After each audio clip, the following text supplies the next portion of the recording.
অন্ধকার লাগছে তোকে। এই বাড়া একজন বক্স তুলেছে, হ্যাঁ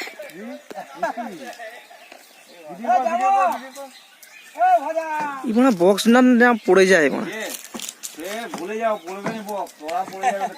এই মালটাকেও তো নিয়ে এলো, এটাও মাথায় করে নিয়ে এলো একটা একজন। এইভাবেই গেছে আগের বারে, আবার এইভাবেই ফিরবে। ফেলেই দিবে, না ফেলবে না, ঘরে পাড়া নেই, ও আস্তে আস্তেই যাবে, চলে যাবে। একটা বস যদি বইতে বলো